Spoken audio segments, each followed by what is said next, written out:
launch day, and Tim and Joe's all about it. How's it going? It's Tim and Joe making videos, computers, things, stuff. Subscribe and all that YouTube junk. But it's not, we need to talk about it. It's a launch day, and I have some cautious optimism. Very cautious optimism about this launch. I'm gonna get this out of the way right now. It's terrible times, 2021.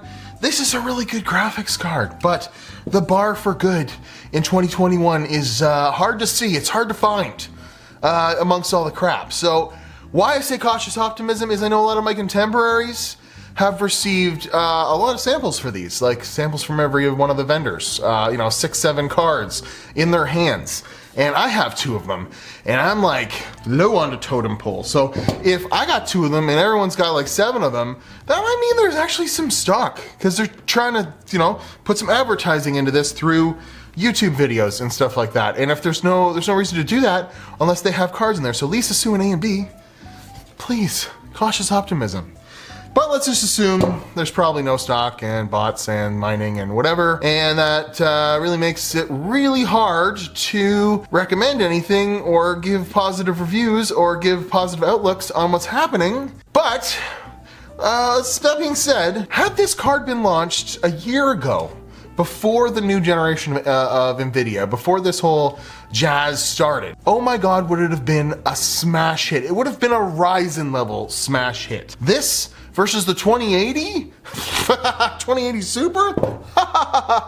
It's such a better performing card for its efficiency and for its merits, its clock speed. Hey, this thing here, 2800 megahertz, will complete gaming benchmarks without anything in ambient temperature.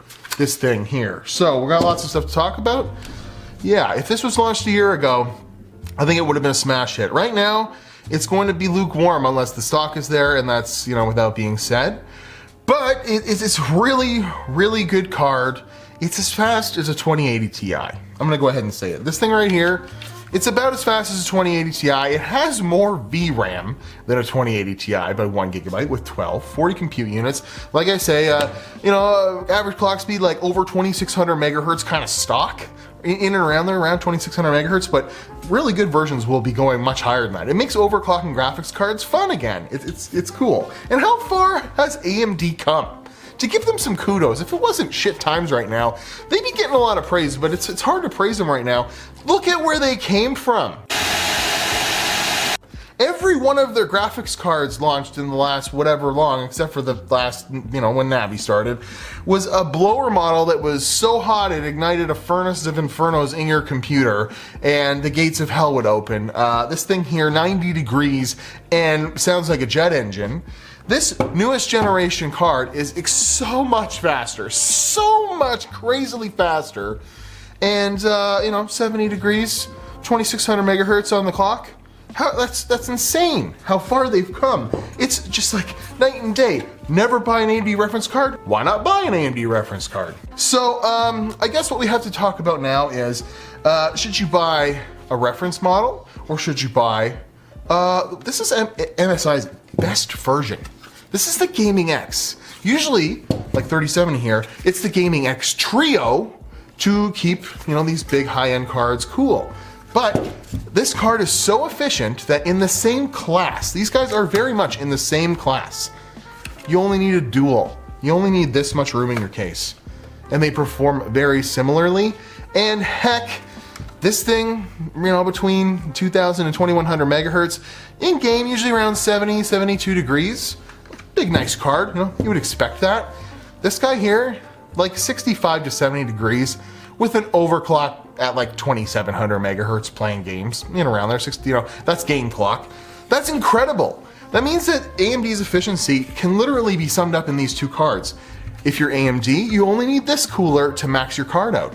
And I'm sure there'll be 3 fan versions that'll be way overkill. Maybe you'll be able to get 2850 megahertz with those. I've heard of some crazy hot clock speeds from some of my contemporaries, but this guy here, they cap out at 2100 megahertz. They're just not made to go above that. And I know clock speed to clock speed doesn't mean much, but it looks super cool when this smaller card is going so much faster megahertz wise. It's incredible. So would I recommend buying the reference model? It keeps itself cool, keeps itself calm, it keeps itself under 80 degrees in that Dell Alienware case, the Aurora R4. I put this in there. I wanted to do a follow-up with that and actually put like a really good graphics card in it to see how bad like the 6-core 4930K works with a really high-end graphics card with this. And that's an aluminum coffin of a computer case with this thing stuff in there, and it's all closed and shut up. If this thing gets to 90 degrees, this thing just staying at like 72, 74 degrees. That's a good cooler on this thing. That's stock, but that's pretty good. So, do you need a big giant cooler on these? No. They're about as efficient, like maybe a little bit more than that, but like as an RX 590, I would say. Like that's the kind of level of heat that's coming out of these things. And they're as fast as a 2080 Ti. It's absolutely crazy. So I guess we should get to some benchmarks. And I did, I guess, just compare some benchmarks between the two of these. At stock, you're going to get like 2% more on this guy because it's got a little bit of an overclock and a little bit better of a cooling solution. They very much perform pretty much the same, but then you can go ahead and overclock this thing like 200 megahertz further, and it will get you some more performance. So I used this in all of the benchmarking because I like to overclock and show the best performance the card can get. But this guy's not far off, so just keep that in mind. So in this set of benchmarks, we're going Big Daddy versus Little Daddy, MSI's Gaming X, but the Trio on the 3070 versus the Duo on the 6700 XT, and we're going to see they pretty much perform exactly the same as long as you don't want any of that futuristic DLSS ray tracing crap. Cue the benchmarks and then we'll talk about it.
There was 10 games, I think, and you saw very similar performance. Now, that's not the whole story here, but I think what this the gaming benchmarks show here is that, like, in 90% of titles, 90% of situations right now, these guys are pretty much the same. The 3070 and the 6700 XT. You get more VRAM on here, and AMD in their meeting with the Zoom meeting I had with them talking about this card, they were saying this was like the ultimate 1440p high refresh rate card, and it gets 144 hertz in every game, and maxed out at 1440p. You can't really blanket statement that. In fact, if I say Fortnite, both of these cards, we don't count DLSS, they both don't hit 144 Hertz or FPS in Fortnite, Epic 1440p. That's kind of weird. And before the DLSS update on the 3070, I was like, why can't, like I have to turn a few settings down to get my 165 Hertz in my monitor. And then DLSS came out and I turned that on and all of a sudden I'm getting 220 frames per second or more with the 3070 and it looks the same. Can't be said about this. There's no DLSS for this. So when that is a factor, it's a big factor.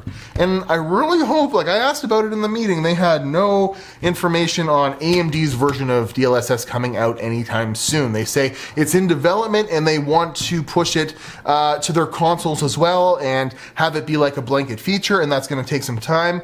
And I guess you're running out of time, AMD, for this, because like I myself have found a use case. Fortnite, I play a lot of Fortnite. I would always pick the 3070 because I turn DLSS on. Plus, there's ray tracing performance. It's about 28% worse on this in Port Royale than it is in this. So, talking about those gaming benchmarks, I guess pretty similar performance. The 3070 definitely wins out more often, but there are times when the 6700 does win, which is pretty cool, and it seemed to have better frame times, at least when you're really trying to stretch a game's legs. Like if you really max out settings, that's not typically the way a lot of people play. That's why there's like ultra high in Crysis Remastered and the oh my god can it run Crysis mode, or you know why there's like ultra high in Doom and then there's Uber Mein Leben or whatever the hell, Ultra Nightmare. Those are like, you're not gonna notice the difference. Texture upgrades and stuff like that, that when you do that, it starts stretching the graphics card in weird ways, and you think you know, a lot of games you just want to bump up all the settings and see how good it looks. It's not necessarily the best way to play like Red Dead Redemption. You're getting 44 FPS on these high-end cards. They're not meant to be played like that. That's why there's like auto, you know, quality settings that you can generate in a lot of games and stuff like that. But when it's said and done, I really wish I could say like, I would rather buy this guy, the 6700, because it is as good. And there is a use case for this. There's a lot of you out there that don't play the bleeding edge of games. Like I play a lot of Fortnite, maybe you play a lot of insert game, you play a lot of Call of Duty, you play a lot of a specific game. Maybe you're just still playing CSGO or something like that, an older title, we're not talking about ray tracing and stuff like that. These probably better off. It seems like in older rasterization, it kind of like newer APIs AMD used to do better on, but it kind of seems like NVIDIA's doing a little bit better on the newer APIs and really bad on older stuff. So like DX11, it seems like you get better performance with the Radeon stuff right now, which is 99% of the games out there, you know? So when it's all said and done, yes, I would recommend buying the Radeon 6700 XT if you can find one, if it's close to MSRP. If it's a better option financially and availability-wise compared to the 3070, sure. But if you want ray tracing, if you want maybe some better performance because your game supports DLSS, it's kind of a no-brainer to go with NVIDIA if they're closely priced. Saving $20 isn't worth not getting the ray tracing performance and the DLSS performance that this guy can muster. But on its own merits, and especially if you're playing like older DirectX 11 and stuff like that, titles, online titles, oh my god, I'm breaking every video card, then it's not a bad deal, and honestly you could scoop one up, and I think AMD's going to sell a lot of these as long as they can make them. And like I say, it might seem like there's some stock, at least better than any of the graphics cards so far. So kudos to AMD, thank you for including me in your little launch. This is a very good card. Like I say, 2080 Ti performance for about $479 at about half the power consumption and heat output. I don't know if it's half, but it's something like that. It is a really good product. I just hope it's there. And look how far they've come. Look how far they've come. Thanks AMD for sending me the card. Thanks to MSI for sending me this version of it. I'd highly recommend this version of it. I love that it's still small form factor and then it's like 65 degrees, you know, with stock fan profile at like 2700 megahertz. That's really, that's awesome. So Timmy Joe, Instagram and Twitter. Thanks for following along on my little journey. I will do more follow-up content on smart access memory, maybe some DLSS and ray tracing performance, you know, smart access memory versus on these guys here. But when it's all said and done, buy them if you can find them. That's all I gotta say. Thanks very much for watching.